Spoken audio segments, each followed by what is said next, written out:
They looked at her vintage sneakers and oversized hoodie and saw a trespasser. They didn't realize they were looking at the owner of the infrastructure that kept their planes in the sky.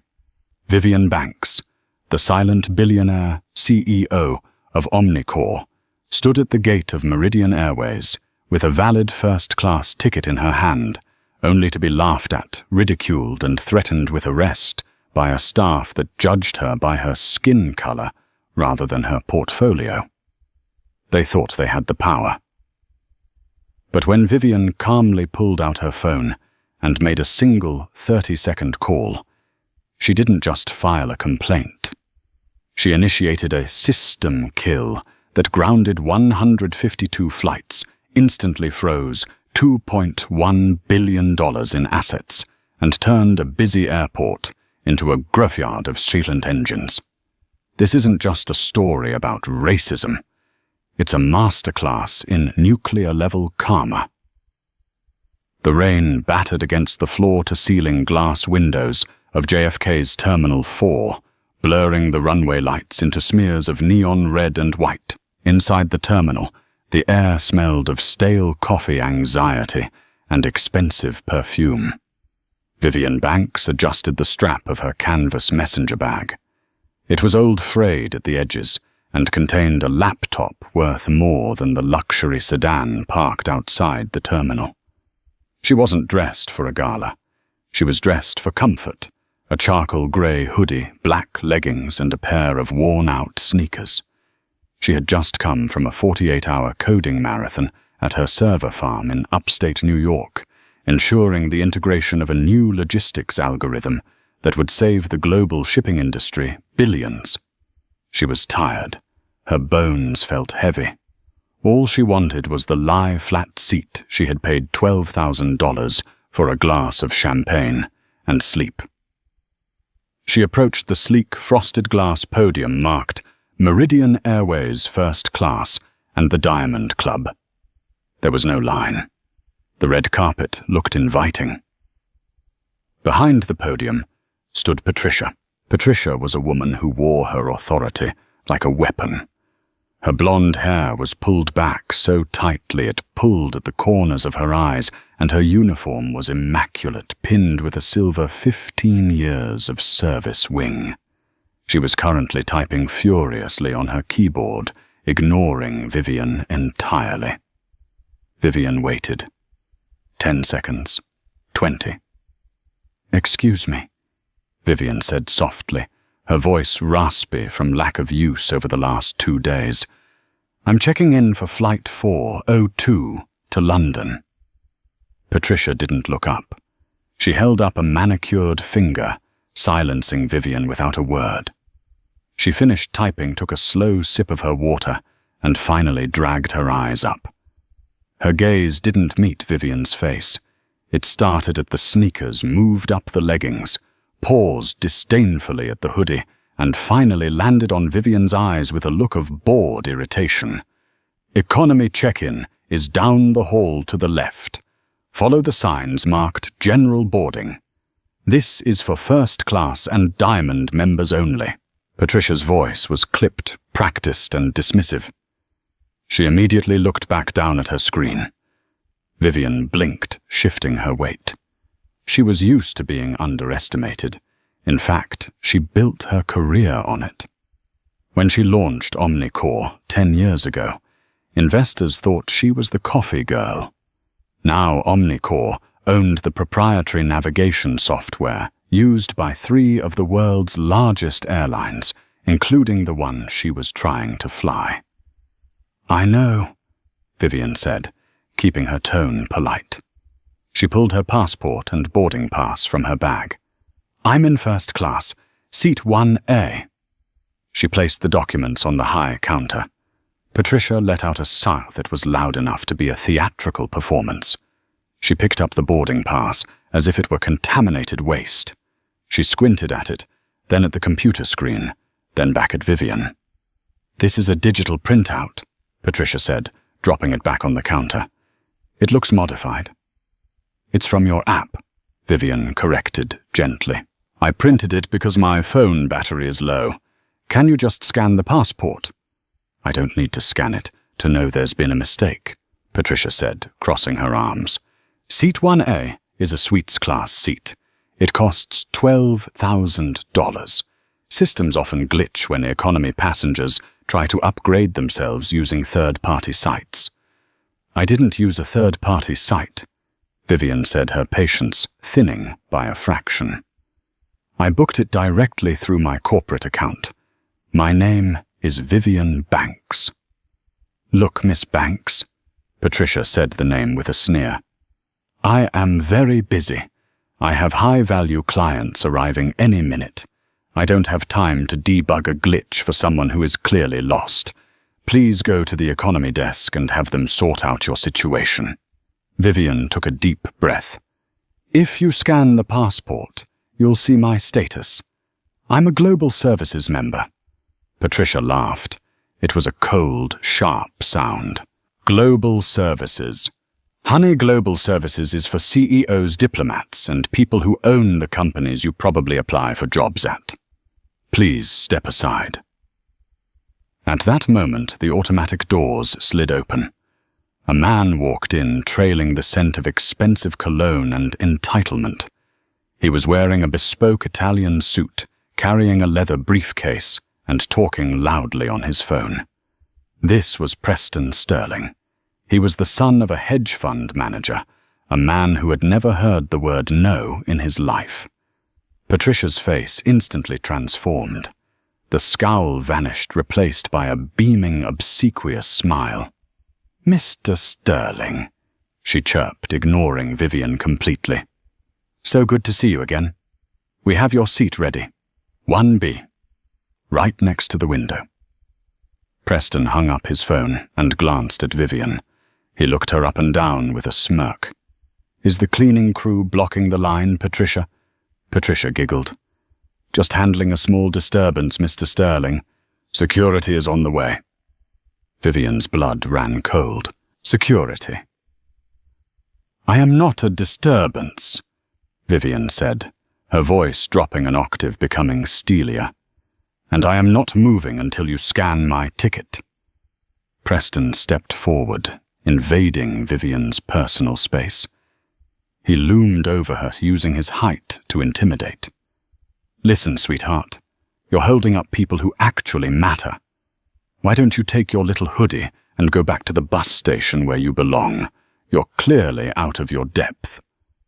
Scan the ticket, Vivian said to Patricia, ignoring Preston. Patricia slammed her hand on the counter. That is enough. I am calling the airport police. You are trespassing in a premium area and harassing our VIP clients. Harassing? Vivian repeated, incredulous. You're being aggressive, Preston chimed in, adjusting his cufflinks. I feel threatened. Patricia. She's being very aggressive, isn't she? Extremely, Patricia agreed, reaching for the phone on her desk. Security to Gate B12, first class, check-in. We have a non-compliant passenger refusing to leave. Potential fraud. Yes, she's belligerent. Vivian watched them. She watched the smug satisfaction on Preston's face. She watched the malicious glint in Patricia's eyes. They didn't see a person. They saw a stereotype. They saw a target. Vivian reached into her pocket. Not for a weapon, but for her phone. It had 4% battery left. Enough. Don't bother with the police, Vivian said, her voice deadly calm. You're going to want to save that phone line for your boss. My boss doesn't talk to people like you, Patricia scoffed. No, Vivian said, unlocking her screen. But he talks to the person who owns the lease on the navigation software for this entire airport. Patricia rolled her eyes. Oh God, she's delusional too. Preston, I'm so sorry you have to witness this.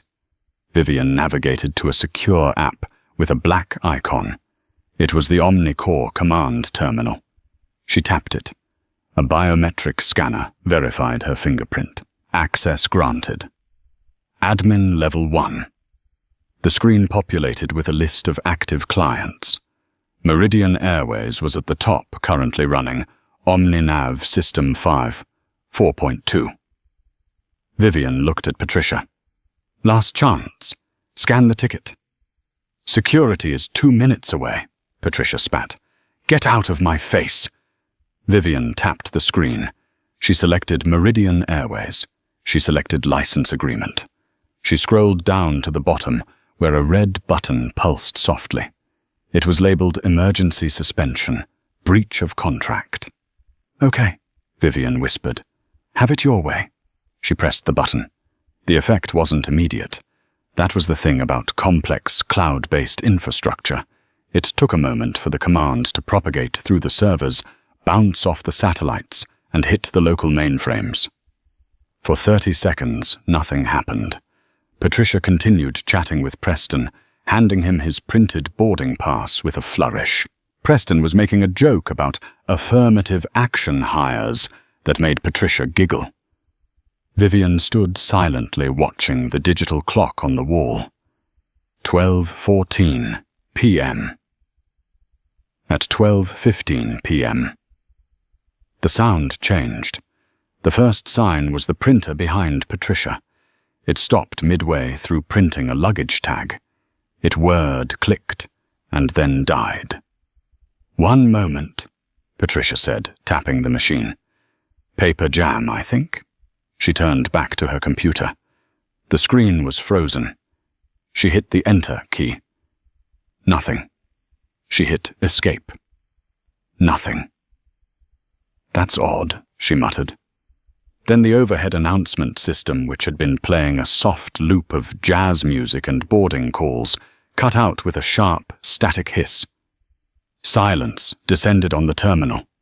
Suddenly, the massive departure board behind the desk, the one listing hundreds of flights to Tokyo, Paris, London, and Dubai, flickered. The rows of yellow text scrambled. Then they all went black. A collective gasp rippled through the terminal. Hundreds of heads turned upward. What's happening? Preston asked, looking around. Patricia, what's going on? I have a meeting in London in 6 hours. I don't know, Patricia stammered.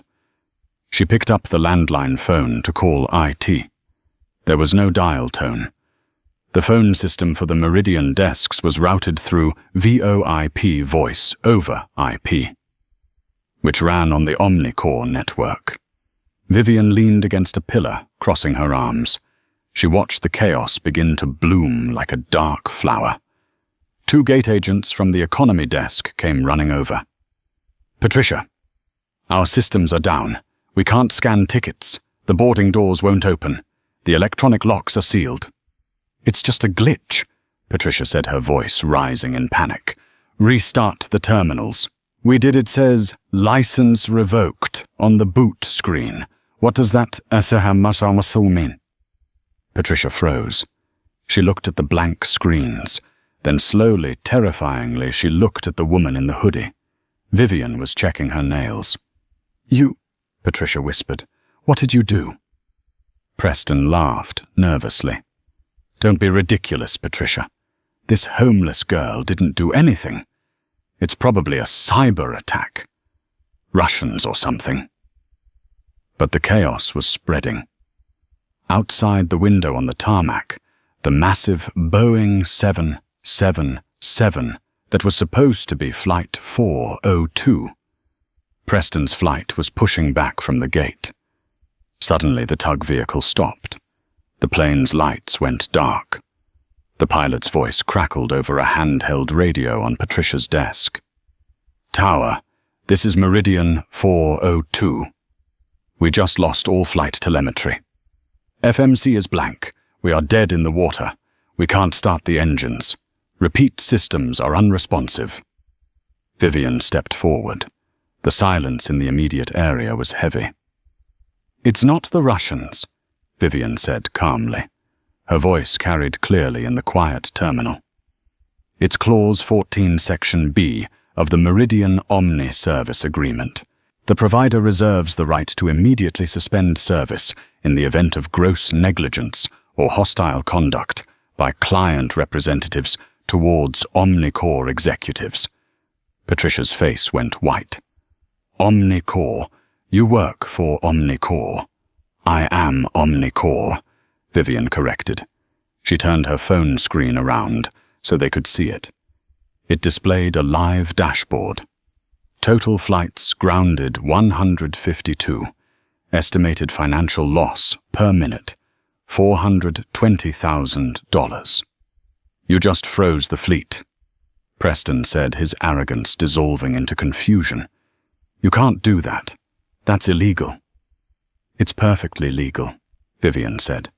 It's a private contract, and Patricia here just violated the terms of service by refusing service to the CEO and threatening her with arrest. The walkie-talkie on Patricia's hip squawked. It wasn't the pilot this time. It was a deep, terrified voice.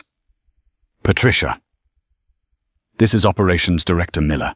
What the hell is happening down there? We just got a notification from the master server. It says the kill switch was activated from your terminal location. Who is there? The board is screaming. We're losing $7 million every 10 minutes. Patricia's hands shook so hard, she dropped the walkie-talkie. It clattered to the floor. 2 police officers finally arrived, the ones Patricia had called to arrest Vivian. They looked at the dark screens, the panicked crowd and the woman in the hoodie standing calmly in the center of the storm. What's the problem here? The officer asked, hand resting on his belt. Patricia opened her mouth to speak, to lie, to blame Vivian. But she couldn't. The magnitude of what she had done was crushing her throat. The problem, Vivian said, stepping toward the police, is that Meridian Airways has decided they don't want to fly today. Officer, these 2 individuals, she pointed at Patricia and Preston, have been harassing me for the last 15 minutes. I'd like to file a report. But first, I think someone needs to answer that phone. She pointed to the red emergency phone on the wall behind the desk. It had started to ring. A loud, jarring, mechanical ring. It was the only phone line that wasn't VoIP. It was the direct line from corporate HQ. Pick it up, Patricia, Vivian said softly. I think it's the CEO. And I don't think he's calling to wish you a happy anniversary. Patricia stared at the ringing phone. It sounded like a death knell. You're bluffing. Preston spat, though he was sweating now. You're a nobody. I know Richard Sterling, the CEO of this airline. He's a close family friend. I'm going to call him right now and have you buried. Please do. Vivian smiled. Tell Richard that Vivian Banks says hello, and tell him that the price of turning the lights back on just went up to $50 million. Preston pulled out his phone. He dialed. He put it on speaker, confident he was about to crush this nuisance. The line rang once. Then a voice answered. It wasn't a calm secretary. It was Richard Sterling himself, and he was screaming. Not now, Preston. The whole company is collapsing. Someone just revoked our software license. We are bleeding cash. I'm losing $2 billion. Richard, it's me, Preston stammered. I'm at the gate. There's this woman here. She claims she did it. She says her name is Vivian Banks. There was a silence on the other end of the line. A silence so profound it felt like the air had been sucked out of the room. Vivian Banks is there. Richard's voice was suddenly a whisper. Preston, what did you do to her? Preston looked at Vivian. Vivian raised an eyebrow. Preston. Richard screamed, the sound distorting over the speaker. Put her on the phone! Put her on the phone, or I will kill you myself. Do you know who she is? She owns the internet. You idiot. The terminal was deadly silent. Every passenger, every staff member, the police officers, everyone was staring at Vivian. Patricia slowly sank into her chair, burying her face in her hands. Vivian held out her hand for Preston's phone. He handed it to her, his hand trembling. "Hello, Richard," Vivian said pleasantly into the phone. "We have a problem. Your staff seems to think I can't afford a first-class seat. I thought I'd demonstrate my net worth." Richard Sterling's voice on the speakerphone was breathless, a stark contrast to the perfectly curated image of the aviation tycoon usually seen on the covers of Forbes and Fortune. "Vivian," Richard pleaded, his voice echoing through the silent, stunned terminal. "Please, you have to understand. I didn't know. If I had known you were flying with us, I would have sent a private jet. Please reactivate the license key. We have 40,000 passengers stranded across 3 continents. The stock has dropped 12% in the last 8 minutes. Vivian held the phone with a relaxed grip, her other hand resting casually in the pocket of her hoodie. She looked around the circle of faces. The police officers had lowered their hands from their belts, sensing the power dynamic shift. The economy passengers who had been watching from a distance were now crowding closer, phones raised, recording everything. "Richard," Vivian said, her voice smooth and conversational. "Money isn't the issue. The issue is culture. You see, I walked up to your counter ready to be a quiet, paying customer. Instead, I was treated like a criminal by your gate agent, Patricia, and harassed by your high-value client, Mr. Sterling here." She gestured to Preston, who was now pale, sweat beading on his forehead. "Preston," Richard roared through the phone. "Is that idiot Preston Calloway?" The one and only, Vivian confirmed. He and Patricia seemed to think that my appearance, specifically my hoodie and my skin color, disqualifies me from your first-class cabin. They called the police on me, Richard. They threatened to arrest me for trespassing on the infrastructure I literally built. Patricia let out a sob. "Mr. Sterling, I was just following protocol for suspicious individuals." "Shut up!" Richard screamed. "You just cost this company more money than you would earn in 1,000 lifetimes." "Vivian, listen to me. I'm in a helicopter. I'm landing at JFK in 20 minutes. Don't move. We can fix this. Just please don't let the encryption lock set." "You have 20 minutes, Vivian said. "If the encryption sets, it requires a hard reboot of your entire global database. That takes 48 hours. You'll be bankrupt by Tuesday." She hung up and tossed the phone back to Preston. He fumbled it, nearly dropping it on the terrazzo floor. The atmosphere in the terminal had shifted from confusion to a gladiatorial arena. The passengers weren't angry at the delay anymore. They were captivated by the justice being served.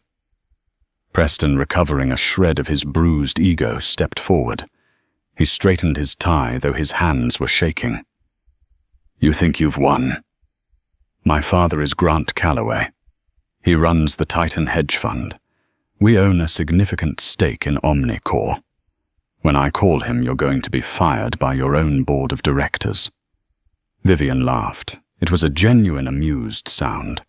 She walked over to the nearest row of waiting area seats, dusted one off, and sat down, crossing her legs. She pulled her laptop out of her bag. "Go ahead," she said, opening the lid. "Call Grant. Ask him how his positions in the Asian tech markets are doing this morning." Preston narrowed his eyes. "What are you talking about?" "Omnicorp provides the latency reduction algorithms for the New York Stock Exchange and the Tokyo Exchange," Vivian said, typing a few commands. "I don't control the market, Preston. I just control the speed at which you see it." She turned her laptop screen toward him. It showed a graph plummeting in real time. "While you were busy insulting my sneakers, I put a localized throttle on Titan Hedge Fund's data stream. Just a few milliseconds of lag. In high-frequency trading, that's the difference between profit and catastrophe. Your father has lost about $40 million since you started speaking to me." Preston's face went gray. He frantically dialed his father.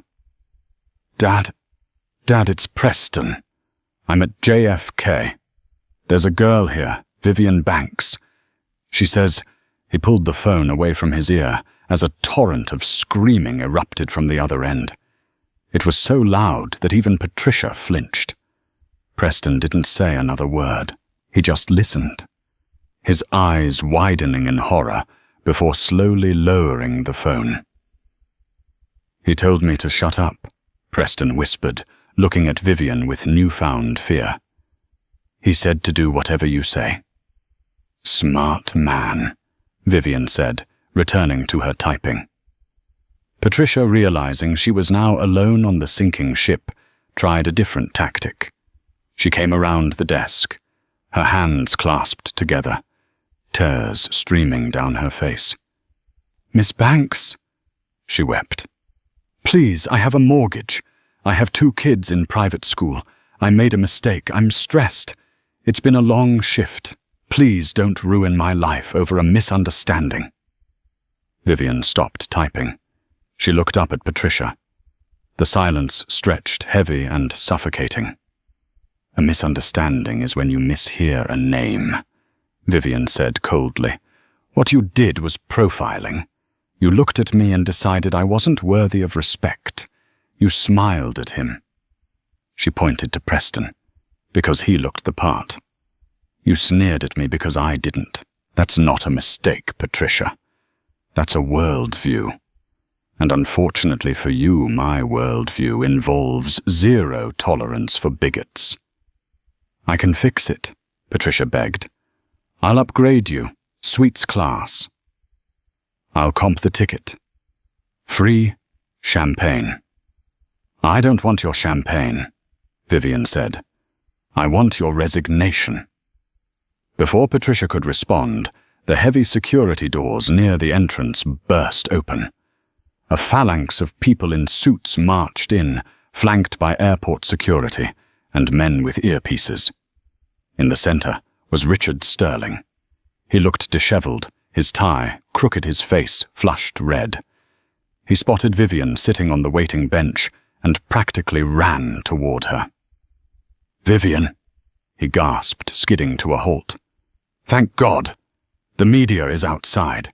CNN is setting up a live feed at the curb. The FAA is on the line, threatening to revoke our operating certificate if we don't clear the runway in 10 minutes. Vivian stood up slowly. She was half a foot shorter than Richard, but she looked down on him. "Hello, Richard," she said. "Your staff seems to have lost my seat assignment.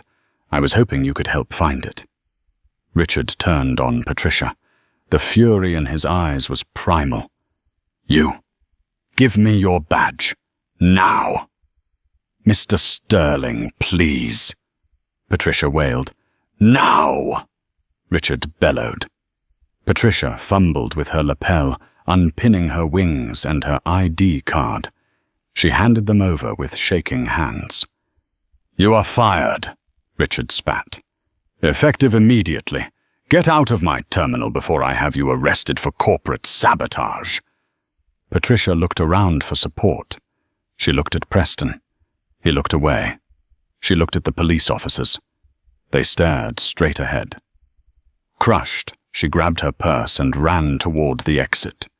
The sound of her heels clicking frantically against the floor, followed by the booing of the gathered crowd. "She's gone," Richard said, turning back to Vivian. "Is that enough?" "Can we turn the planes back on?" "Not quite," Vivian said. She looked at Preston. "We still have the matter of the disturbance caused by this gentleman." Preston stepped back. "Richard, we're friends. Your dad just called me." Richard cut him off. He said he doesn't care if I throw you out of the plane at 30,000 feet, as long as Vivian unthrottles his data feed. Vivian smiled. "I don't want him thrown out, Richard. That's messy. I want him banned. Lifetime ban. Meridian Airways, and all partner airlines." "Done," Richard said instantly. He looked at the gate agents who were still watching. Flag Preston Calloway's passport in the system. No fly list. Global. You can't do that, Preston shouted. I have a meeting in London. I have a first-class ticket. You had a ticket, Vivian corrected. Now you have a long walk to the taxi stand. Preston lunged. It was a desperate, foolish move, born of pure entitlement. He reached for Vivian, perhaps to grab the phone, perhaps just to hurt the person humiliating him. You witch! He screamed. He never made contact. One of the police officers who had been waiting for an excuse tackled Preston to the ground with practiced efficiency. The sound of expensive Italian fabric tearing ripped through the air. Assault, the officer said, cuffing Preston's hands behind his back. Attempted assault on a civilian. We'll add disorderly conduct to that. Get off me, Preston yelled, his face pressed against the carpet. Do you know who I am? Yeah, the officer deadpanned. You're the guy who grounded the airport. You have the right to remain silent. As they dragged Preston away, kicking and screaming, Vivian looked at Richard. Okay, she said. That's a start. Richard wiped sweat from his brow. A start, Vivian, please. I fired the agent. I banned the client. The police took him away. What else do you want, Blood? I want the truth, Vivian said. While your system was suspended, I took the liberty of running a level 5 diagnostic on your passenger manifests. You know, since I had admin access. Richard froze. The color drained from his face even further, leaving him a sickly shade of gray. Level 5, that's restricted internal data. It is, Vivian agreed, and it's very interesting, because I found a repeating anomaly in your Diamond Club upgrades. The terminal was quiet again. The passengers were hanging on every word. It seems, Vivian continued, raising her voice slightly so the crowd could hear, that for the last 3 years, Gate B12, specifically under Patricia's login, has been manually overriding ticket prices for certain cash customers, upgrading economy tickets to first class for a cash fee that never made it into the Meridian accounts. A murmur went through the crowd. She was pocketing the upgrades, someone whispered. It's not just theft, Richard, Vivian said. It's a security breach. She was bypassing TSA identity checks for these upgrades, putting people in seats they weren't vetted for, and I see a lot of these overrides were authorized by a manager code. Vivian turned the laptop screen to Richard. Code 88 Alpha. That's your override code, isn't it, Richard? Richard staggered back as if he'd been punched. I delegate that code. My executive assistants have it. No, Vivian said. This code was used to authorize upgrades for friends of the Calloway family, including Preston, and his associates. It looks like you've been running a private charter service for your rich friends on commercial flights, bypassing customs protocols to move sensitive cargo. The silence was deafening. This wasn't just poor customer service anymore. This was federal crime territory. You're laundering money, Vivian stated flatly, using first-class upgrades to move unreported assets. Richard looked at the police officers, who were now looking at him with intense suspicion. That's absurd, Richard stammered. You can't prove that. I don't have to, Vivian said. I just sent the logs to the FAA and the SEC. They were attached to the email I sent notifying them of the system reboot. You did what? Richard whispered. I told you, Vivian said. I was just trying to get to London. But when you break the system, sometimes you see the cracks in the foundation. Suddenly, the red emergency phone on the wall rang again. Richard stared at it. He knew who it was. It wasn't the board. It was likely the FBI. You destroyed me, Richard said, his voice trembling. Over a seat. No, Vivian said, stepping closer to him. Her eyes were hard as diamonds. I didn't destroy you. You destroyed yourself when you built a company culture that allows people like Patricia to exist, and people like Preston to thrive. I just turned on the lights.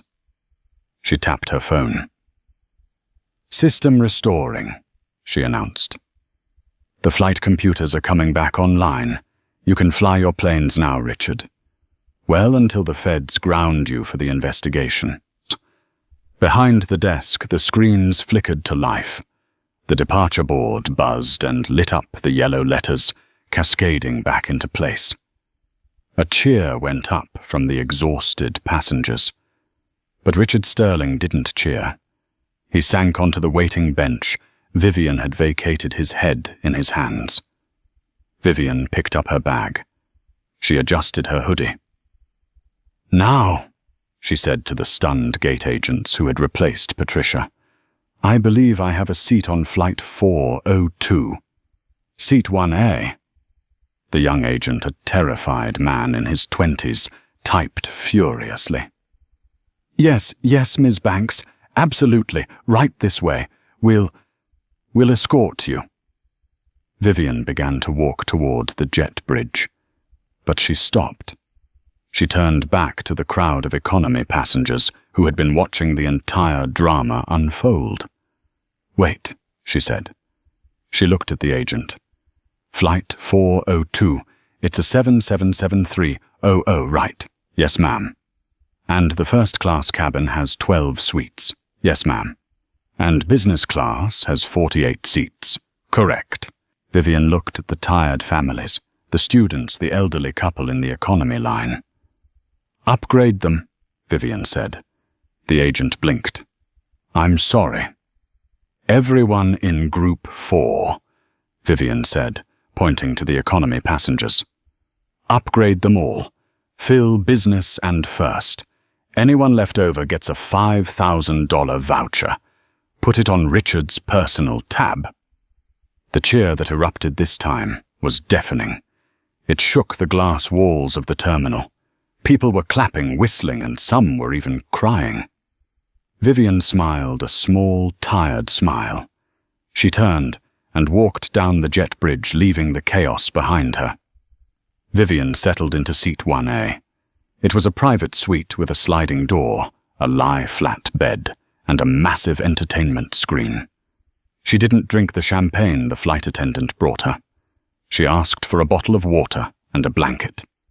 As the plane finally taxied out to the runway, 2 hours late, but moving, Vivian watched the airport through her window. She saw the flashing lights of police cars surrounding the terminal building. She saw a news van speeding toward the arrivals hall. She opened her laptop one last time before takeoff. She had one loose end to tie up. Preston Calloway. He was currently in a holding cell at the airport precinct, likely screaming for his lawyer. But lawyers could fix assault charges. Money could fix bans. Vivian wanted something that money couldn't fix. She navigated to the Omnicore database that managed the Internet of Things for high-end smart homes. Preston had bragged earlier about his fully automated penthouse in Manhattan. State-of-the-art, he had said to Patricia. Everything controlled by voice. Everything connected. Connected to Omnicore servers. Vivian found the account. Calloway Penthouse via Smart Link. She accessed the admin panel. She didn't shut it down. That would be too simple. Instead, she set up a randomization protocol. Every time Preston tried to turn on the lights, the temperature would drop to 50 degrees. Every time he tried to unlock his front door, the fire alarm would trigger. Every time he tried to use his smart shower, it would dispense only scalding hot or freezing cold water, alternating every 3 seconds. And she locked the administrative override with a new password. Be humble. She closed the laptop. The plane's engines roared to life, pressing her back into the soft leather seat. The 777 lifted off the ground, climbing into the rainy New York sky leaving the frantic world below. Vivian closed her eyes. She was exhausted. But as the plane broke through the cloud layer and the sun flooded the cabin with golden light, she felt a profound sense of peace. They had tried to make her feel small. They had tried to tell her she didn't belong. She smiled as she drifted off to sleep. They forgot that she didn't just belong in the sky. She owned it. While Vivian Banks slept peacefully at 38,000 feet, the world below her was catching fire. The incident at JFK Terminal 4 had ceased to be a mere customer service dispute. It had metastasized into a global corporate scandal moving at the speed of fiber optics. Preston Calloway sat in the back of a black Lincoln Town car, his wrists still chafed from the handcuffs. His father's high-priced lawyers had managed to get him released on bail for the assault charge, citing extreme emotional distress caused by the airline delay. It was a flimsy excuse, but money was a powerful lubricant in the gears of the New York justice system. He checked his phone. His social media was a war zone. Someone had live-streamed his arrest. The video titled "Trust Fund Baby versus the Internet Owner" already had 4 million views. The comments were a scrolling waterfall of ridicule. "Just drive," Preston snapped at the driver. "Get me to the penthouse. I need a drink and a shower." He didn't care about the viral video. He was a Calloway. The news cycle would shift in 24 hours. He would sue the airline, sue the police department, and sue Vivian Banks for defamation. He would bury her under so much litigation, she'd be forced to sell her little server farm just to pay the legal fees. The car pulled up to the curb of the Obsidian Tower, the ultra-luxury residential skyscraper in Tribeca, where Preston owned the top 2 floors. He stormed through the lobby, ignoring the doorman's tentative greeting, and rode the private elevator to the 50th floor. "Penthouse," he commanded the elevator voice interface. "Welcome home, Preston," the automated voice replied. It sounded normal. He stepped inside. The apartment was a masterpiece of minimalism, floor-to-ceiling windows overlooking the Hudson River, Italian marble floors, and art that cost more than most people earned in a decade.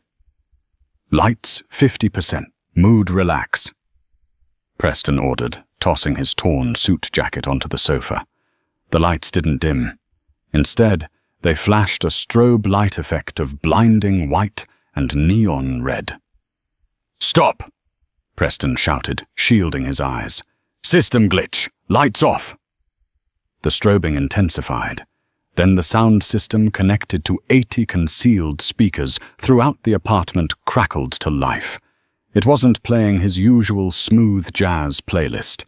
It was playing a recording of his own voice, looped and distorted. "Do you know who I am? Do you know who I am? Who I am? I am nobody." What the hell? Preston grabbed the wall panel control. It was locked. The screen displayed a single pulsing message: access denied. User ungrateful. "Vivian," he hissed. The realization hit him like a physical blow. She had said she controlled the infrastructure. He hadn't realized she controlled his infrastructure. He ran to the kitchen to splash water on his face. He turned the sleek, touch-activated faucet. A jet of scalding steam erupted, followed instantly by ice-cold sludge. The water pressure oscillated violently, spraying the expensive countertops. "System override," Preston screamed.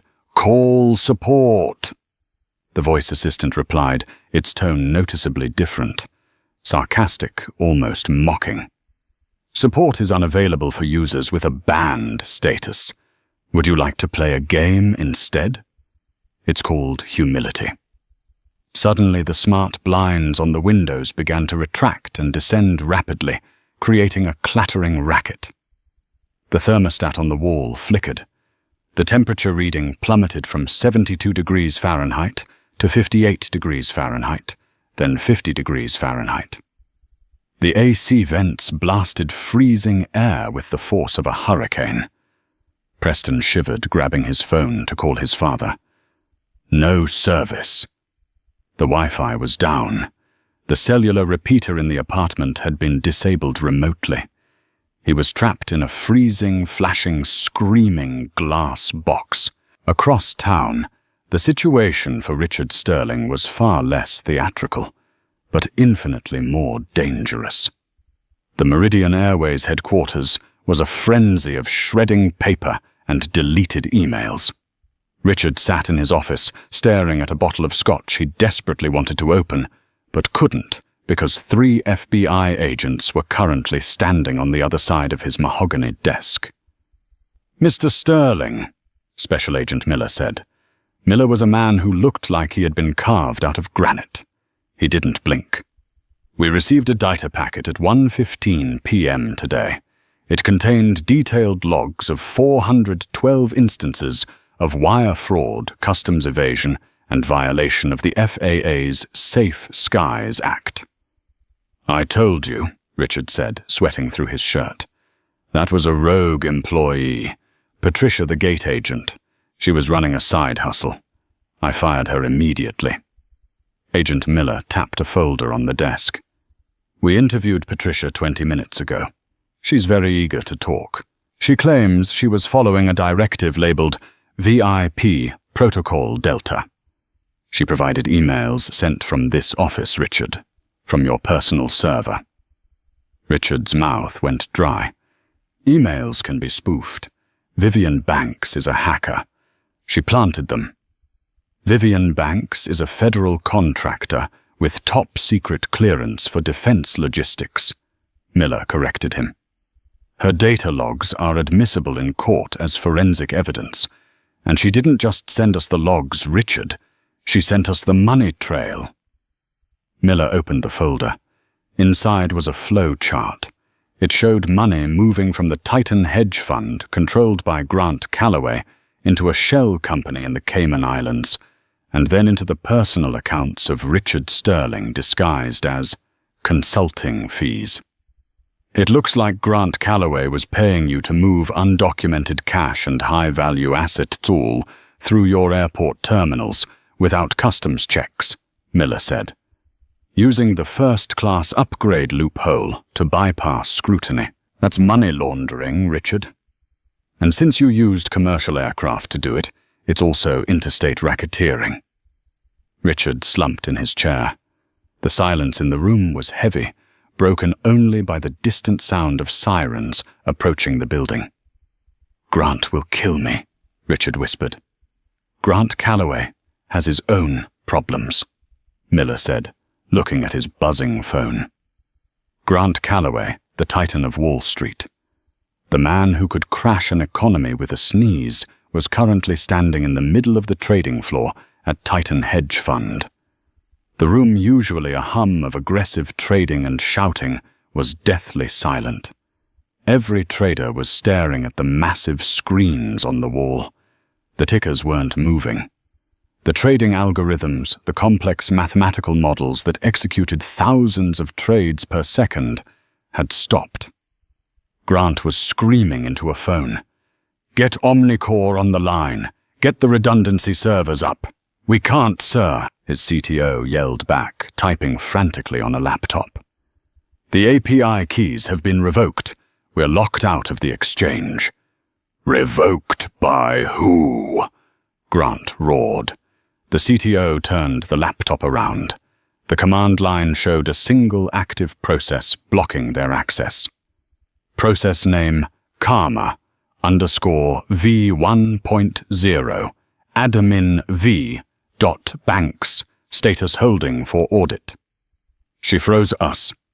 The CTO said, his face pale. "She didn't just throttle the data. She initiated a compliance hold.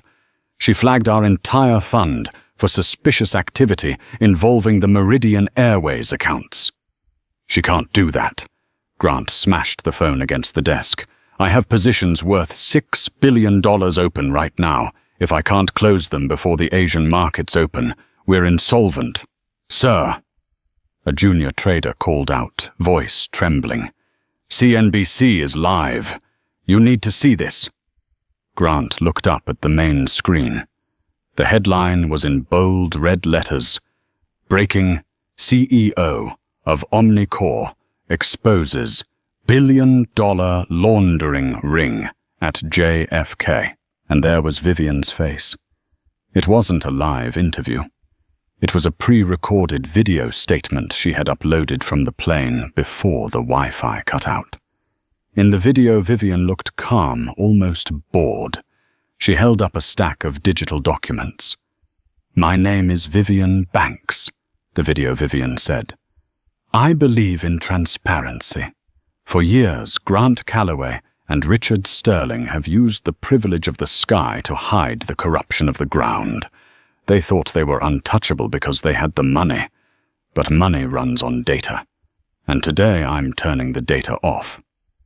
Grant watched as his net worth displayed on a side monitor, tracking his company's stock, began to free fall.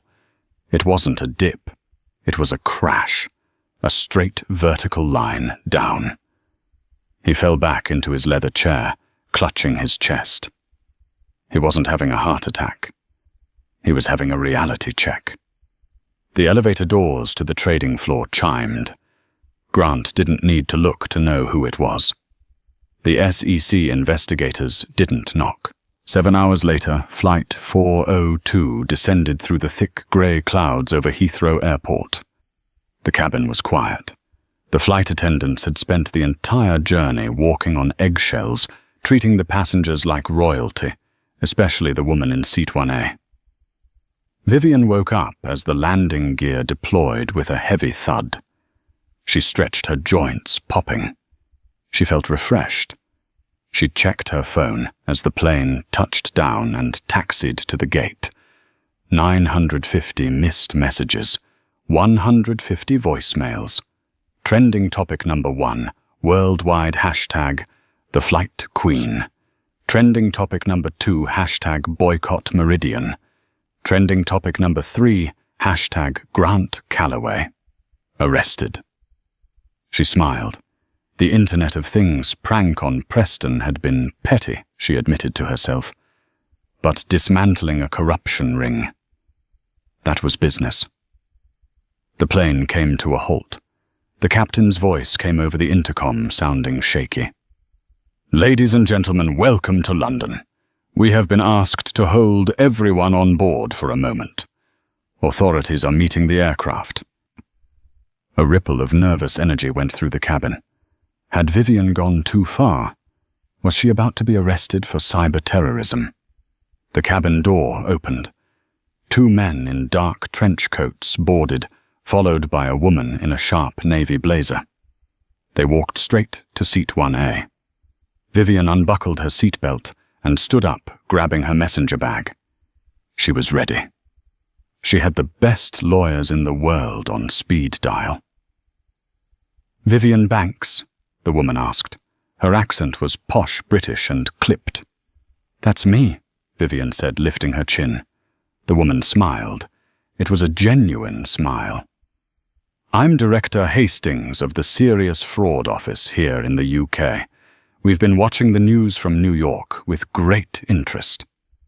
Vivian paused. "Am I under arrest?" "Heavens no," Hastings laughed. "We're here to escort you. You see, the Titan hedge fund has significant assets here in London. We've been trying to crack their shell companies for years, but we never had the data. Until you unlocked it." Hastings gestured to the door. "We have a car waiting on the tarmac. We need your statement to freeze their British assets before the markets open here." "You're not a suspect, Ms. Banks. You're the star witness." Vivian let out a breath she didn't know she was holding. She stepped out into the aisle. As she walked toward the door, the economy passengers, now sitting in business-class luxury, began to clap. It started with one person, then the whole cabin joined in. It wasn't a polite golf clap. It was a standing ovation. Vivian turned and gave a small wave. She spotted the young mother she had upgraded holding her baby, who was finally sleeping soundly. The mother mouthed, "Thank you." Vivian nodded and stepped out onto the jet bridge. 3 months later. The courtroom in Lower Manhattan was packed. It was the trial of the decade. Richard Sterling sat at the defense table, looking 20 years older. He had lost his airline, his reputation and his hair seemed to have thinned rapidly. He was facing 15 years for racketeering. Grant Calloway was being tried separately, but the evidence against him was overwhelming. The Titan hedge fund had been dissolved. His assets were seized, and Preston was currently living in a studio apartment in New Jersey. His father's assets were frozen, and with his name on the no-fly list and his face on every public freakout compilation on YouTube, he couldn't get a job interview, let alone a date.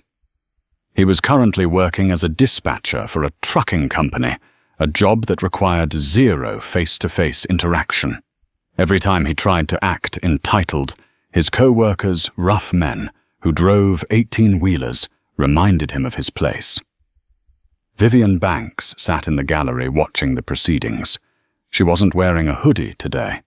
She was wearing a tailored white suit that made her look like exactly what she was, a visionary. She didn't stay for the verdict. She knew what it would be. The data didn't lie. She walked out of the courthouse and down the steps where a swarm of reporters waited. "Ms. Banks! Ms. Banks!" a reporter from the Times shouted. "Do you have a comment on the collapse of Meridian Airways? Do you feel responsible for the job losses?" Vivian stopped. She looked into the camera. "Meridian didn't collapse because of me," she said, her voice cutting through the noise. "It collapsed because it was rotten. It was built on the idea that some people are better than others based on the ticket they hold or the color of their skin. I just pulled the plug on a life support system for a dying ideology." "What's next for Omnicorp?" another reporter asked. "Are you going to start your own airline?" Vivian smiled. She looked up at the sky where a jet was leaving a white contrail against the blue. "No," she said. "I'm thinking bigger. We're launching a scholarship program today for underprivileged kids who want to study aerospace engineering. Because the next time someone walks up to a first-class counter in a hoodie and sneakers, I want to make sure they aren't just checking in. I want to make sure they designed the plane." She put on her sunglasses, signaled for a taxi, a regular yellow cab, and got in. "Where to, lady?" the driver asked. "JFK," Vivian said. "Terminal 4. I have a flight to catch." "You going somewhere nice?" "Vacation," Vivian said, leaning back, "somewhere with no Wi-Fi." The cab merged into traffic, disappearing into the city she had helped rewrite. Karma hadn't just hit back. It had cleaned house. And Vivian Banks had the receipt. And that is how Vivian Banks turned a moment of disrespect into a revolution. She didn't just fight for a seat. She fought for the standard of how we treat one another. Richard Preston and Patricia learned the hard way that when you push someone down, you better make sure they don't know how to manipulate gravity. Vivian showed us that true wealth isn't in your bank account. It's in your integrity, your competence, and your willingness to stand up when it counts. What would you have done if you were in Vivian's shoes? Would you have frozen the airline or done something even crazier? Let me know in the comments below. And if you want more stories where the arrogant get what they deserve, hit that subscribe button and turn on notifications. I'm dropping a new story every Tuesday. Thanks for watching.